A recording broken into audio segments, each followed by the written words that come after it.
আসসালামু আলাইকুম, কেমন আছেন সবাই? আশা করি সবাই অনেক ভালো আছেন। আমিও আল্লাহর দোয়ায় অনেক ভালো আছি।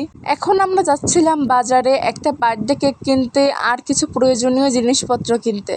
আপনারা এখন ভাবতেই পারেন যে বার্থডে কেক তাহলে তো কারো একজনের হয়তো বা বার্থডে, তাহলে বার্থডেটা কার? বার্থডেটা হচ্ছে আমার বড় আপুর। ঘরোয়া ছোটখাটো ভাবে একটা বার্থডে সেলিব্রেশন করা হয়েছিল। আগের বছর আমার বড় আপুর বার্থডেতে কিন্তু আমরা সবাই অনেক মজা করছিলাম, অনেক বড় করে অনুষ্ঠান করা হয়েছিল।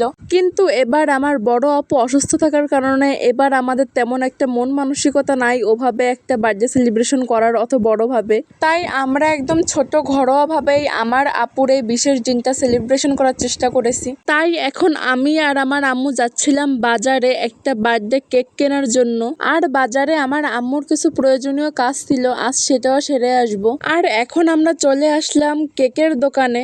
আর এখান থেকে আমি সুন্দর একটা কেক চয়েস করলাম। আর কেকটার উপরে আঙ্কেল সুন্দর করে লিখে দিচ্ছিল হ্যাপি বার্থডে মুন্নি। আর এই যে এখানে আঙ্কেল সুন্দর করে লিখে দিল হ্যাপি বার্থডে মুন্নি। আর দেখতে দেখতে সন্ধ্যা হয়ে গেল, তাই আমরা ডেকোরেশনটা করে ফেললাম। আর আপনারা কিন্তু আমাকে অবশ্যই আমার কমেন্ট বক্সে জানাবেন যে কেকটা দেখতে কেমন হয়েছে। আমার কাছে কিন্তু মাশাআল্লাহ অনেক সুন্দর লাগতেছিল কেকটা। আর এখন আমার আপু কেকটা কাটিং করতেছিল। আর আপনারা সবাই আমার আপুর জন্য দোয়া করবেন যাতে আমরা সামনের বছর আরো বড় করে সেলিব্রেশন করতে পারি, আরো আনন্দ করতে পারি। সো আজকের ব্লগটা ছিল এই পর্যন্তই। সবাই সুস্থ থাকবেন, ভালো থাকবেন। আল্লাহ হাফেজ।